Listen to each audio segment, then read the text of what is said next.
Muy buenas noches, amigos, bienvenidos sean ustedes de nuevo a su programa preferido, Luna Valiente Presenta.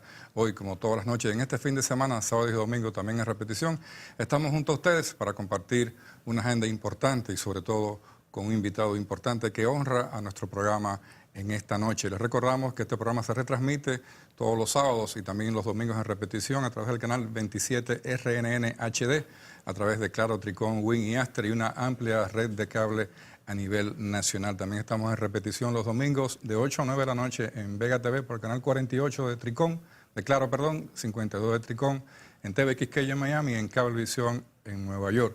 Nuestro invitado de hoy que honra este programa es el ministro administrativo de la Presidencia, el licenciado José Ramón Peralta, a quien damos las buenas noches. Buenas noches, bienvenido. Muy buenas noches, José Manuel, y encantado de estar aquí con ustedes, con tus seguidores, y veo que tiene una gran presencia en todo el territorio nacional, en todos los canales y fuera del país. Así es, así es. Así que es un placer compartir con todos ellos.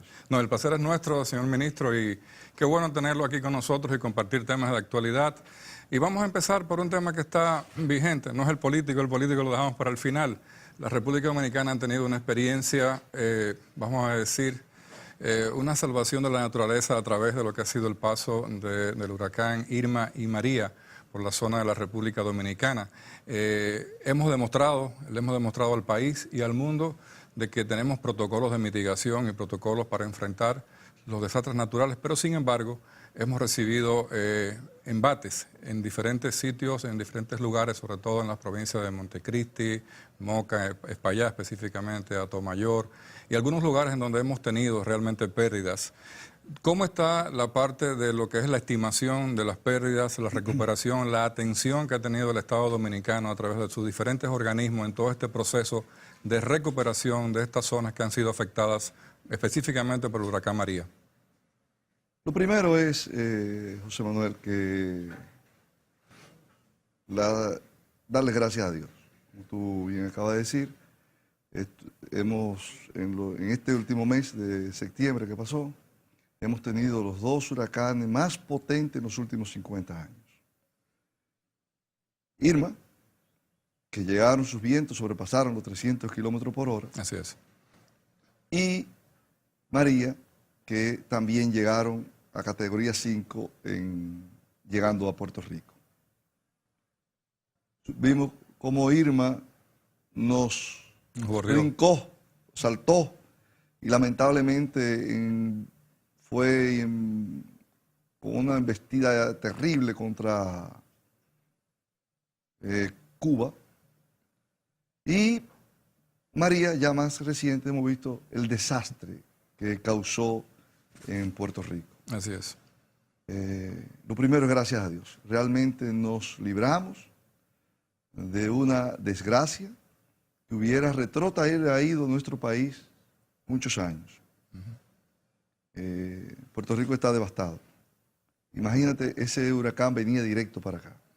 Si hubiese llegado acá, a la zona turística del este, y todo el país, la agropecuaria, las vías, el sistema eléctrico, el sistema de comunicación hubiera colapsado. Bueno, de todos modos, como tú muy bien decías, el gobierno había tenido un protocolo para esto muy bien estructurado. Eso no es lo que evita que entre el fenómeno al país, pero nos preparamos para la peor de las circunstancias. Esto obligó también al presidente a venir de Naciones Unidas en una importante intervención que iba a tener, precisamente que tenía que ver con los desastres naturales. Y hemos visto que, aunque no hizo daño María en términos de las ráfagas de viento, teníamos ya 15 días lloviendo en muchas zonas del país, con grandes inundaciones. Y nosotros advertimos eso, que el peligro no iba a ser ya, cuando vimos que se iba a desviar, que el peligro no iba a ser ya el huracán María, que nos chocara de frente, sin sus ráfagas de viento muy potentes, sino el agua que traía y las inundaciones en suelos que estaban muy saturados. Y esto creó mucho daño. Entonces hemos tenido fuertes daños en el Bajo Yuna y en el Bajo Yaque. El gobierno ha acudido rápidamente a atender esas necesidades. La misma semana el presidente fue, se formaron los equipos, se van a levantar las obras que necesitan, algunas se habían iniciado, para proteger esas comunidades que están vulnerables a las crecidas de los ríos.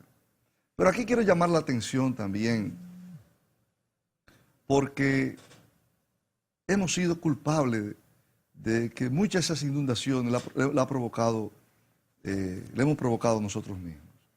Productores de esa zona han violentado los 30 metros que le corresponden al río. Han tumbado los muros porque han querido sembrar ahí.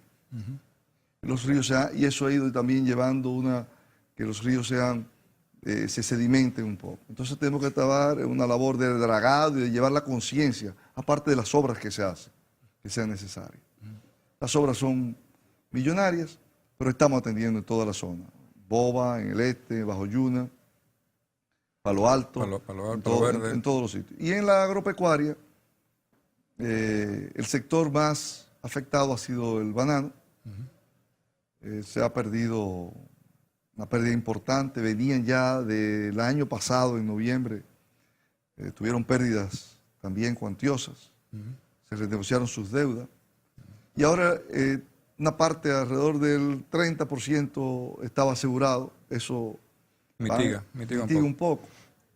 Y el gobierno va a dar facilidades de préstamo a tasas competitivas y los recursos necesarios para que vuelvan a sembrar. Para que todo. Es decir, que estaremos en los próximos meses. Estaremos en los próximos meses ya todo eso rehabilitado.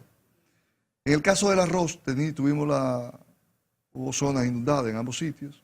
Arenoso, Villarriba. Arenoso, Villarriba, todo el Bajo Yuna. Y Palo Alto también, que son zonas arroceras, Guayubín, Castañuela. Y esa zona, el arroz, lo que perdió no es tan grande. Sí se afectó un poco, se ha podido recuperar.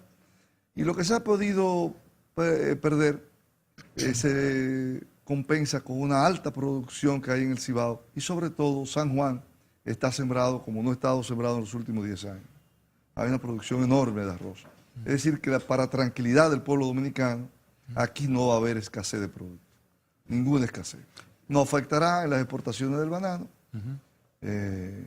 uno que otra cosa, pero no. Y estamos dándole a tiempo. Pero hay cosas importantes porque la mano de Dios está de por medio en estos eventos de la naturaleza. Pero si recordamos el año pasado, precisamente para esta época, las fuertes inundaciones que se ocasionaron entre octubre y noviembre, sobre todo en la costa norte, que obligaron al gobierno central a emitir un decreto de 14 provincias en zonas de alto riesgo y que teníamos que atender en zonas de desastre, lo que conllevó también al gobierno a erogar recursos que no estaban presupuestados, sobre todo cuando estamos terminando el presupuesto. Así es. Eso haría pensar que un país que tiene un evento así y que tiene eventos de este tipo también tan cerca, dirá, bueno, pero cómo el país sigue creciendo y cómo seguimos produciendo y cómo la gente se sigue alimentando. Bueno, eso ha sido una de las cosas importantes de este gobierno. La confianza que ha creado el presidente en los agentes económicos, en los sectores productivos. Hemos tenido, como ningún otro gobierno, un diálogo permanente con los sectores productivos del país, dándole confianza a los sectores productivos grandes, establecidos, y también hemos ayudado y hemos estimulado a los pequeños productores. Por ejemplo, con Banca Solidaria se han prestado ya más de 18.000 millones de pesos a más de 350.000 pequeños microempresarios. Y eso no sucedía antes. Nunca había habido un desembolso tan grande de dinero enfocado a las MIPYMES. Y las MIPYMES son la gran creadora de... Claro. Pero también, así como trabajamos en las MIPYMES, vamos también al sector de turismo. Y en turismo el crecimiento del 2013 para acá es sin precedente. Es la principal fuente de divisa del país. Tiene un crecimiento como ningún otro país de la región y nos garantiza que esto seguirá.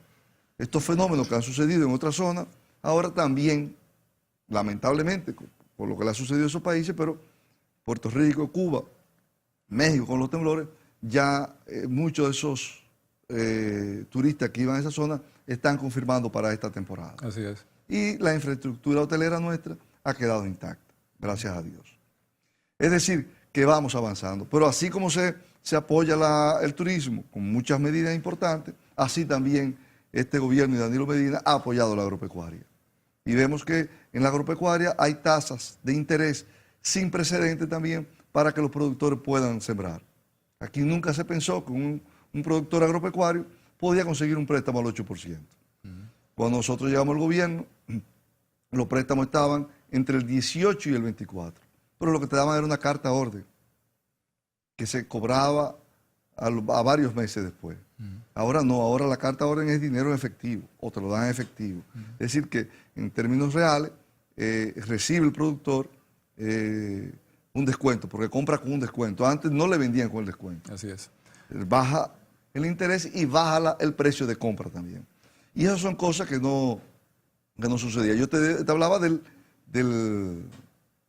seguro agrícola. El seguro agrícola está ahora impactando a más del 25 el 30% de los productores. Y está funcionando bien. Los controles en las importaciones y todo eso. Y eso ha creado una dinámica de crecimiento. El sector agropecuario creció el año pasado a un 10%. Sí. Y eso rara vez se presenta. Y ahí tenemos muchísimas oportunidades de seguir creciendo. Es decir, que esto viene de la mano de un gobierno, de un presidente que está apoyando a sus sectores productivos. Un gobierno que conversa con la cúpula empresarial, que conversa con el chiquito, que conversa con todos los sectores, dando esa confianza, porque el sector privado es el gran generador de empleo en el país. Así es, y sin duda esas son pautas que han garantizado la seguridad alimentaria en nuestro país, sobre todo en estos últimos años. Vamos a hacer una primera pausa y estamos con ustedes en breve. Conversamos con el ministro administrativo de la Presidencia, el licenciado José Ramón Peralta. Venimos en breve.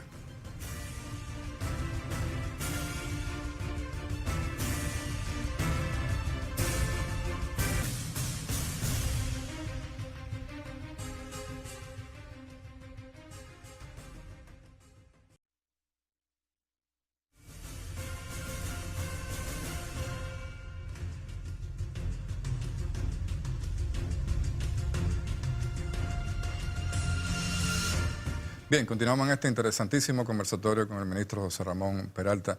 Señor ministro, el gobierno acaba de presentar el presupuesto del año 2018 con un gran enfoque en inversión social, casi unos 28.000 millones de aumento en todo lo que es los planes sociales, específicamente con atención preponderante a temas tan interesantes como 2.500 millones para los proyectos agroforestales, 2.100 millones para el nuevo proyecto del barrio Domingo Sabio, La Ciénaga, Los Guandules, el tema digital, el país digital, la ciudad mujer, o sea, toda una serie de nuevos elementos que están dentro de este presupuesto que garantizan otros nortes de inversión y que sobre todo van a propiciar grandes cambios sociales, como el caso del nuevo barrio Domingo Sabio. Su percepción sobre este nuevo presupuesto de este año, que inclusive reduce el déficit fiscal y que nos garantiza una mayor holgura dentro del manejo tan estricto que tiene el presidente del presupuesto.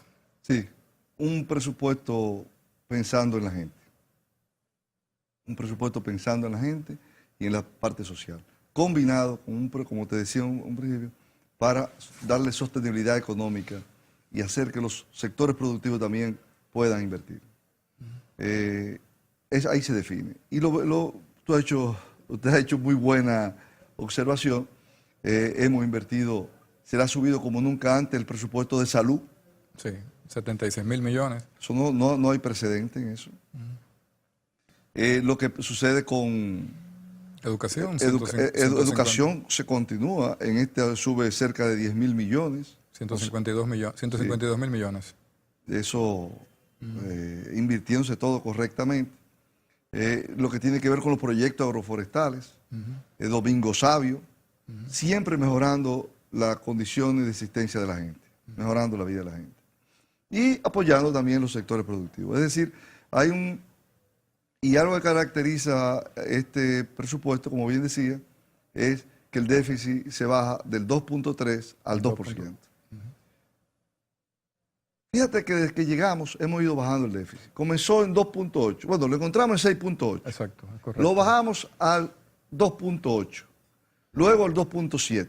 Luego 2.4. 2.3 dos años corridos y 2.2.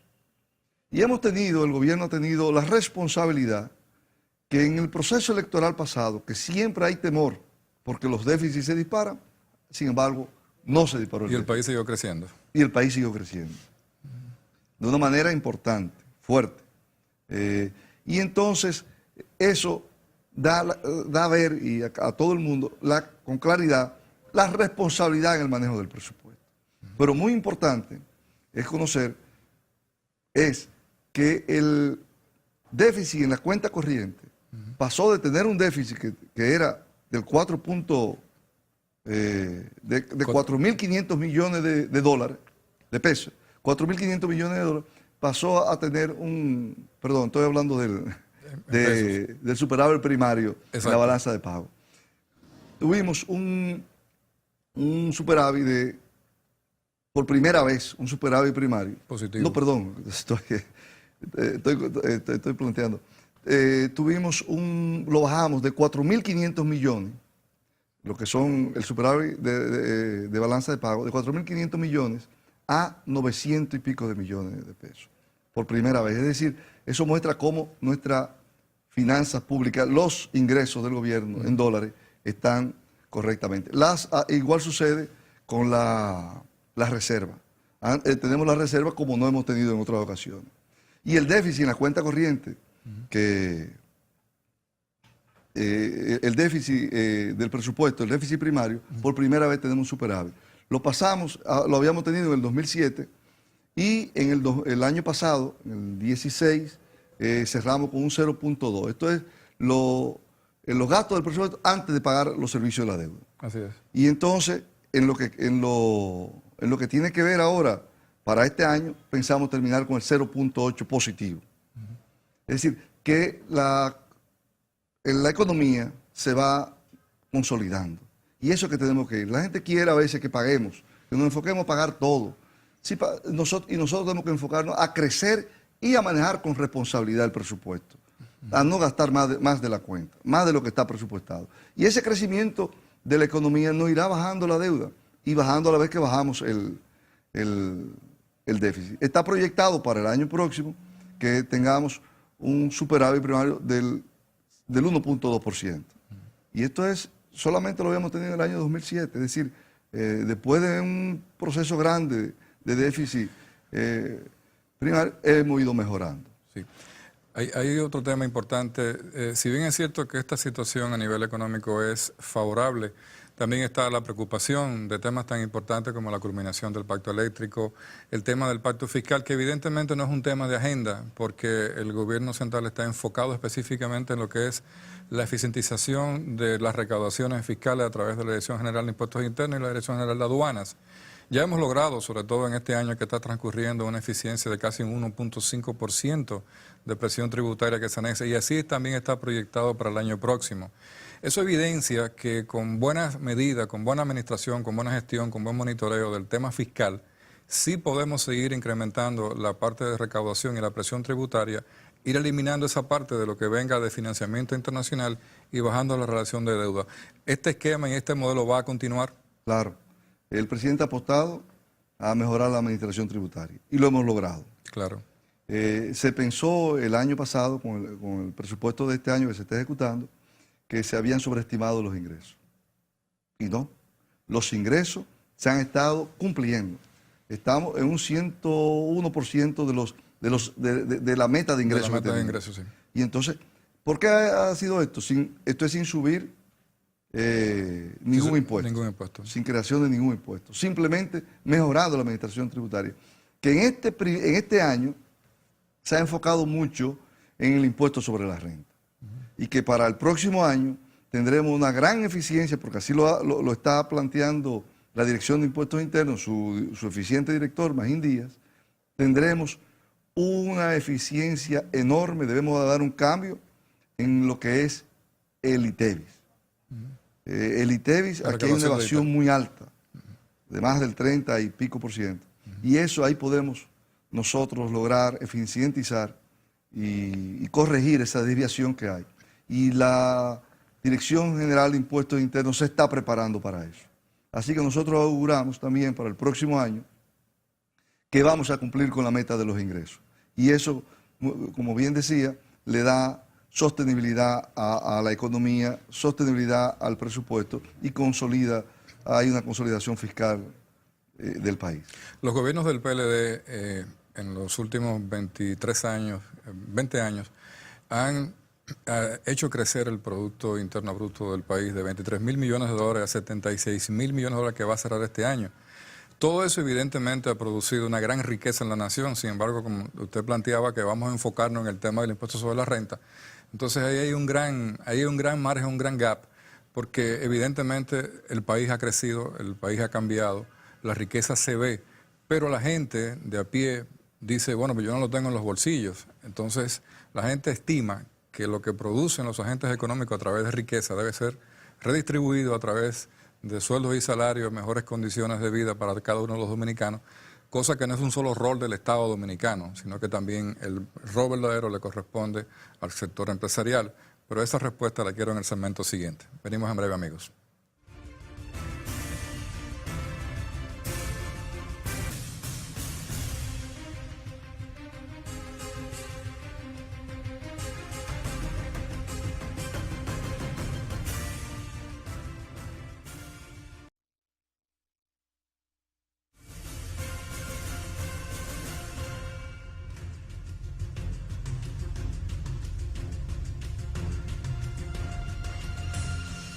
Bien, seguimos conversando con el ministro licenciado José Ramón Peralta, ministro administrativo de la Presidencia. La pregunta anterior y la preocupación es un atrevimiento de nuestra parte, pero evidentemente cuando un país produce un crecimiento tan grande y da un cambio tan grande a nivel físico, porque República Dominicana es otro país, a pesar de muchas cosas que dicen, pero lo hemos visto en las ciudades, Santo Domingo, Santiago, La Romana, San Juan, los campos del país están todos sembrados. Pero esa parte de riqueza tiene en algún momento que empezar a tributar y empezar a devolverle al Estado dominicano, que le ha permitido con exoneraciones, con incentivos, con la ley de incentivos, como este mismo presupuesto tiene 234.000 millones de gasto tributario. Entonces yo creo que ese es un nicho muy importante, el tema fiscal y en la parte específicamente del impuesto sobre la renta. Como bien decía, en los gobiernos del PLD la economía ha crecido de una manera sostenida. Y como nunca antes. Han sido 20 años de gobierno, de crecimiento y llevando riqueza al país. Y eso ha tenido que ver también, por ejemplo, en estos últimos 5 años, que este gobierno ha sacado a más de 1 millón de dominicanos de la pobreza. Hemos bajado los niveles de pobreza del 42% que estaban al 30%. Eso era ahí...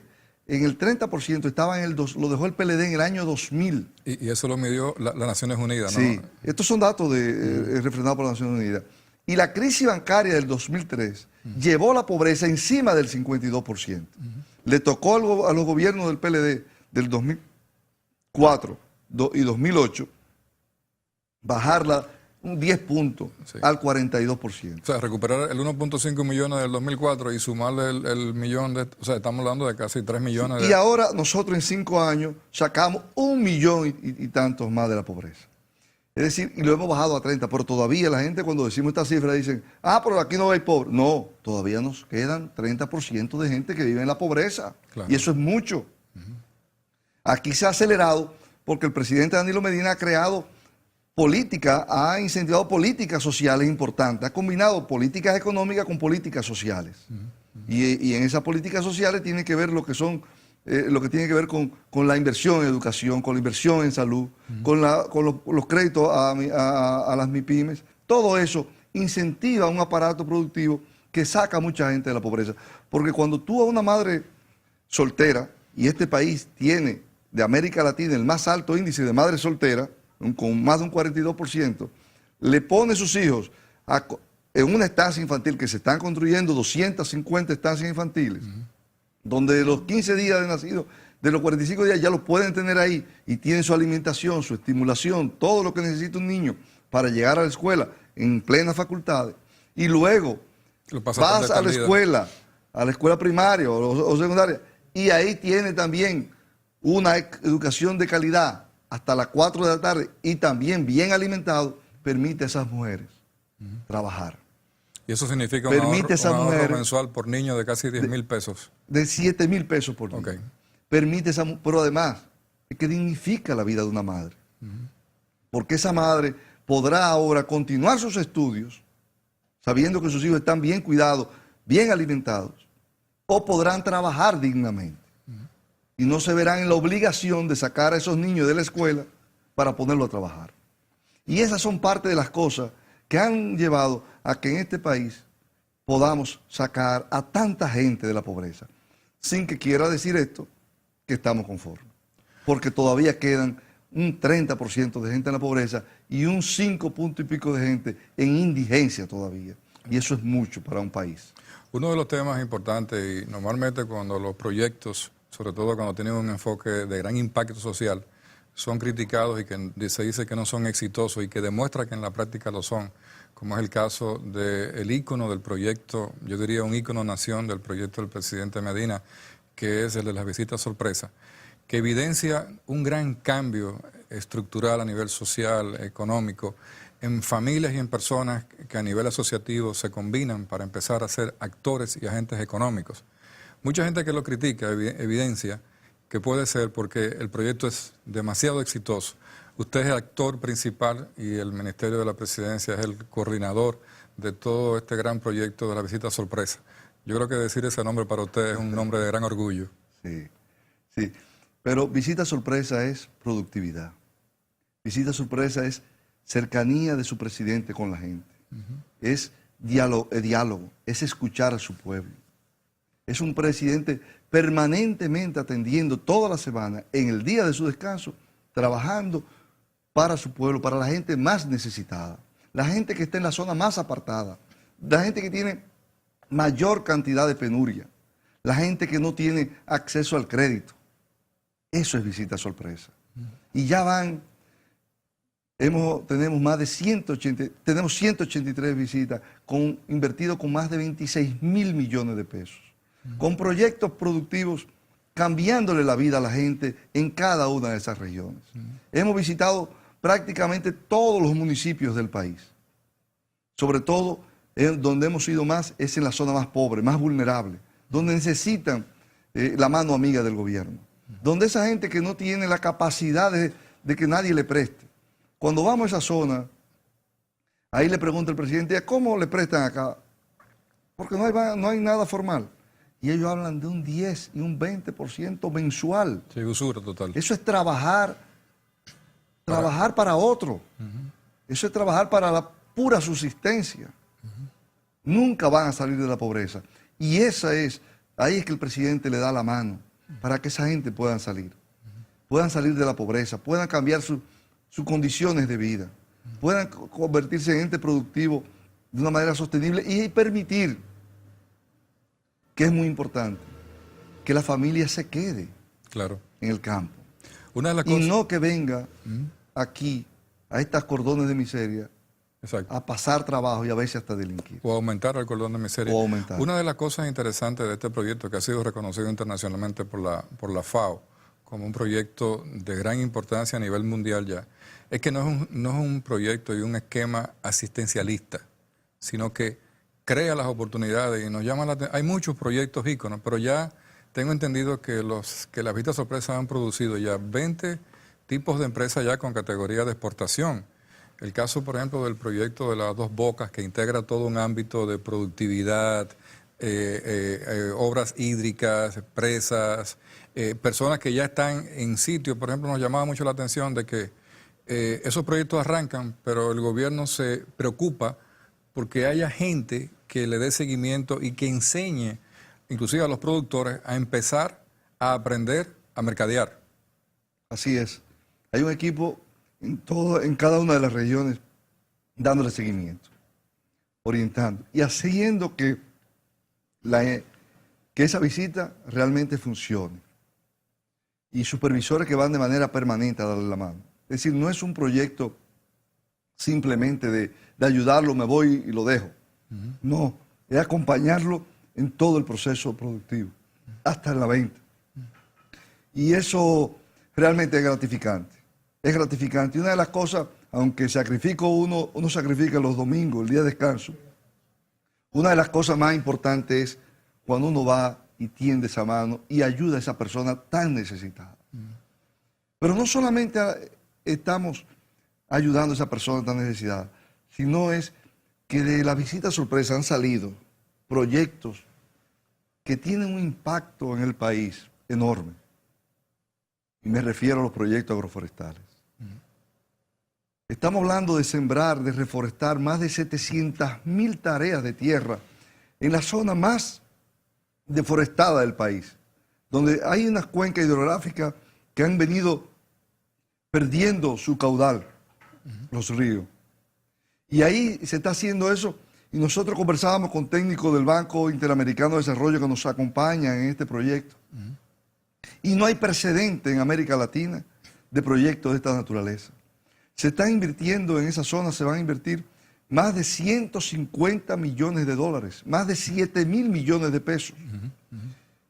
Y vamos a reforestar, y a la vez que reforestamos, vamos a crear condiciones de vida para los más pobres en esa zona, para que no vuelvan a pasarlo de ser de cultivo de subsistencia a cultivo ya de que le den, que puedan ser ente productivo, pero de exportación. Claro. Estamos hablando que estamos sembrando más de 200.000 tareas, 238.000 tareas de café. Estamos hablando que estamos sembrando más de 70.000 tareas de aguacate. El café vamos a sustituir importaciones y también a exportar. Y en el aguacate es un cultivo de altamente rentable. Lo mismo está sucediendo con los mangos, que tenemos sembrado miles de tareas. Cacao. Y todo eso le va a llevar condiciones de vida a esa zona, que antes eran los mayores, se veían obligados, porque cuando usted no tiene de qué vivir, usted arranca cualquier cosa si su hijo está llorando. Sí, claro. Y ahora se le está dando, y en ese proceso, en que estará en 2 o 3 años, estará eso a plenitud, se le está dando un subsidio para que ellos trabajen y puedan y no destruyan la loma, no destruyan nuestro bosque. Ese subsidio viene adicional a que usted está cuidando el bosque, está trabajando para el bosque, está explotando el bosque racionalmente y está utilizando esos recursos que produce el bosque a través de árboles que son, por ejemplo, de productos, aguacate, mangos y otros más, para poderlos vender. Nosotros tuvimos hace un par de semanas en nuestro programa la directora para República Dominicana del Banco Interamericano de Desarrollo, doña Flora Montalero, sí, la gran amiga. Sí. Y ella nos alababa tanto este proyecto agroforestal que ella lo resumió de una manera muy, muy sencilla. Dice, yo realmente estoy enamorado de la República Dominicana. Sí. Y evidencia de que gran parte de las iniciativas que recibe, sobre todo el Banco Interamericano de Desarrollo, son vistas con buenos ojos por el mismo, porque entiende que son proyectos de gran valor agregado y de gran cambio social en nuestro país. Como ella le dice, ella no visto algo semejante en América Latina de impacto de un proyecto agroforestal como el nuestro.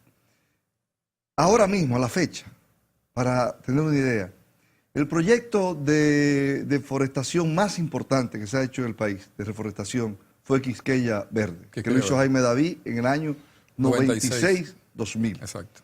Bueno, pues déjame decirle algo a todos los seguidores de ustedes. A la fecha, en este menos de un año que tenemos con los proyectos agroforestales, ya hemos sembrado más que todo lo que se sembró con Quisqueya Verde. En el primer año de arranque. En menos de un año, no tenemos un año. No tenemos un año. Y esto va a impactar, esto va a ser, aquí no hay precedente histórico que se haya sembrado 700.000 tareas reforestadas. Sobre todo lo que significa. Y esto no solamente es el beneficio de esas personas, es el beneficio del país, claro, de todo, del que vive allá y del que vive aquí. Y sobre todo en el año agroforestal y en el quinquenio del agua, porque lo que estamos garantizando es la vida para las generaciones futuras de la República Dominicana. Vamos a pedir nuestro último cambio para venir de nuevo con el ministro Peralta en este interesante conversatorio. Estamos con ustedes en breve.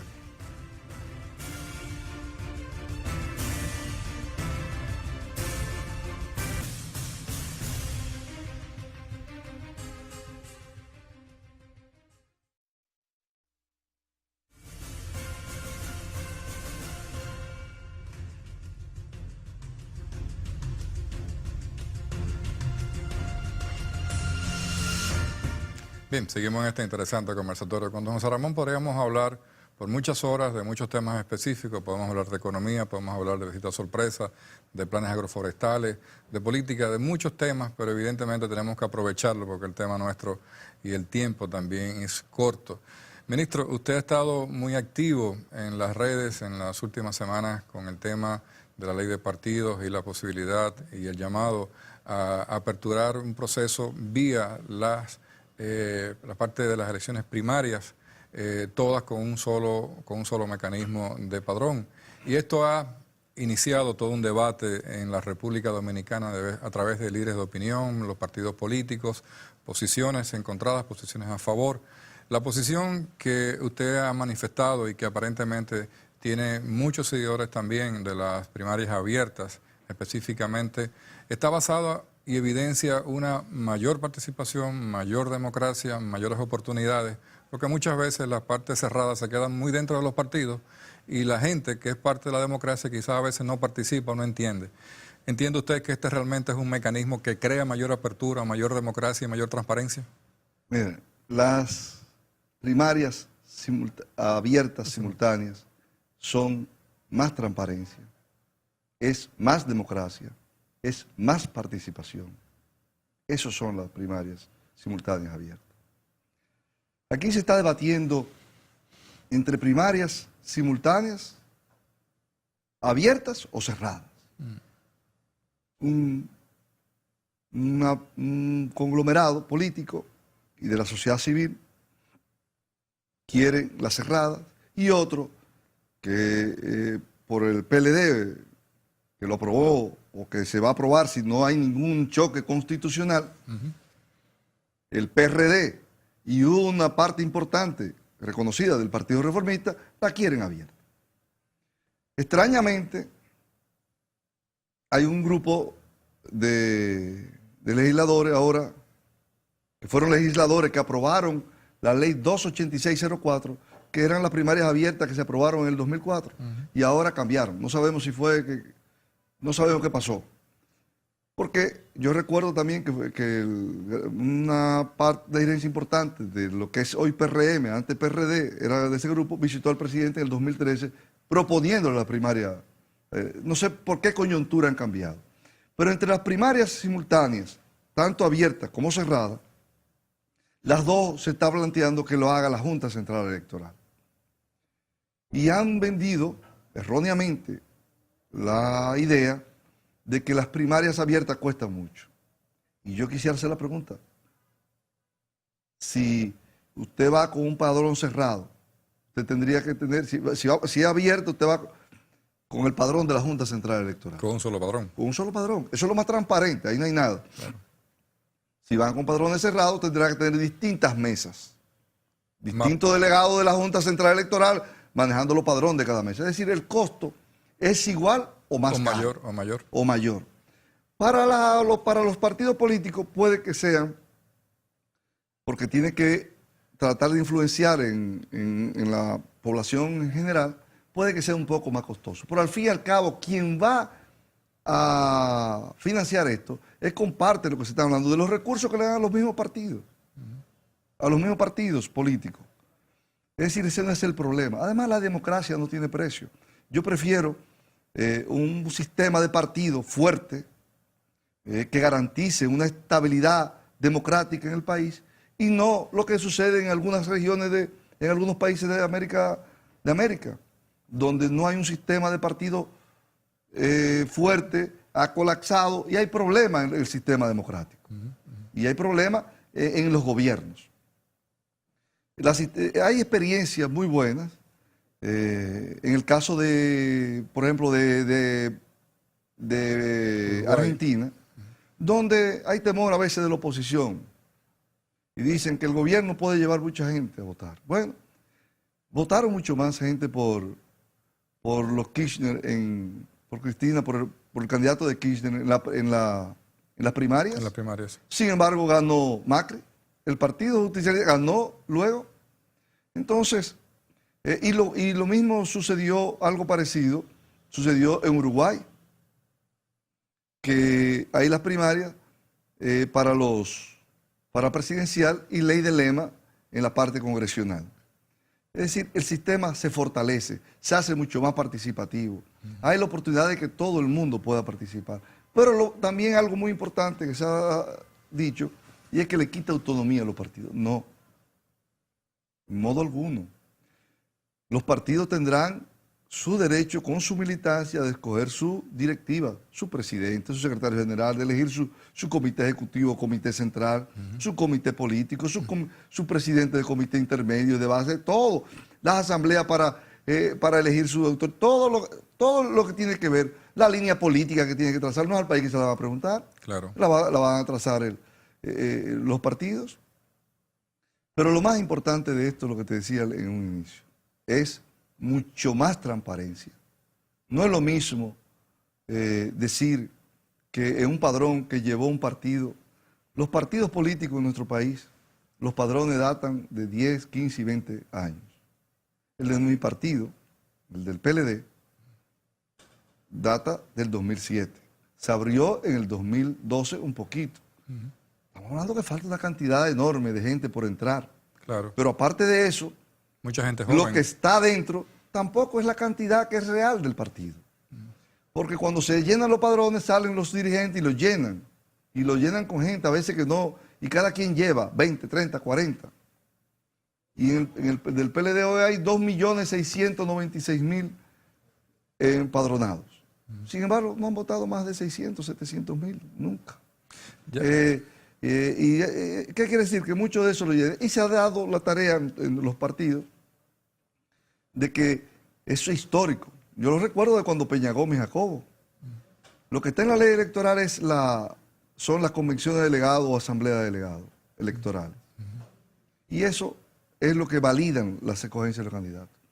Pero yo recuerdo que en la primaria que la trajo Peña Gómez, se han popularizado en todos los partidos. Y yo recuerdo a Peña Gómez y a Jacobo, cada uno con un padrón.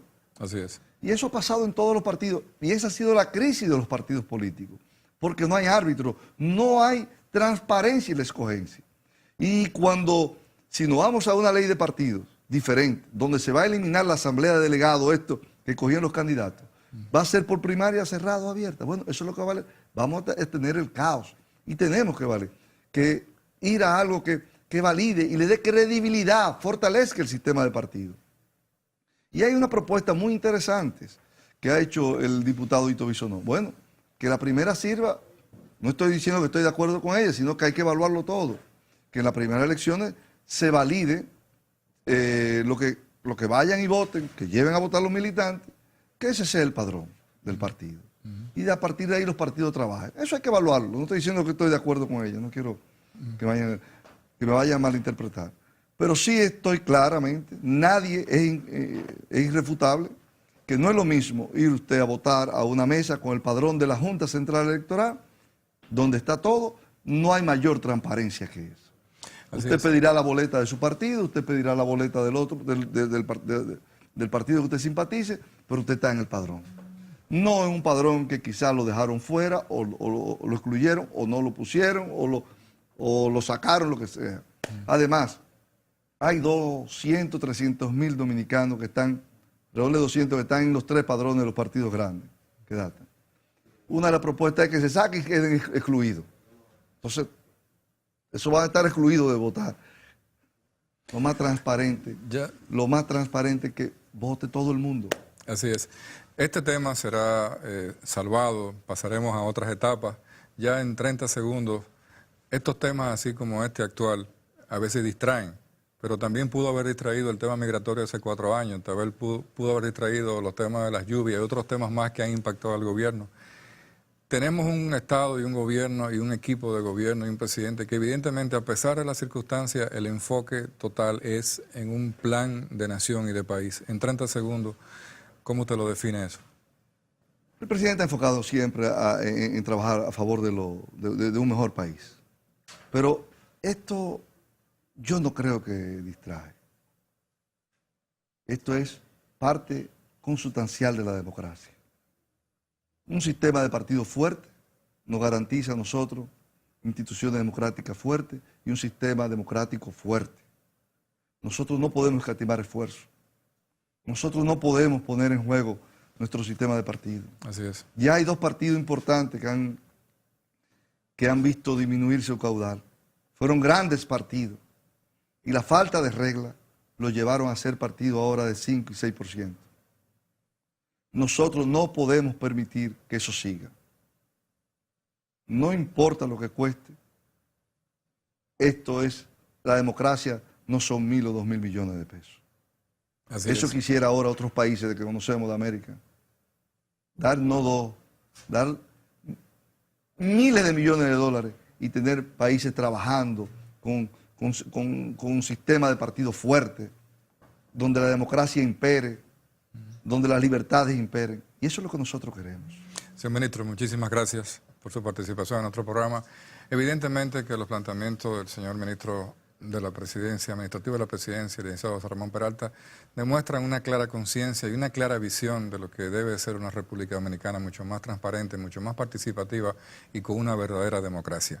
Muchísimas gracias por estar con nosotros y a ustedes, amigos televidentes, las gracias de siempre, que la pasen bien. Muy buenas noches.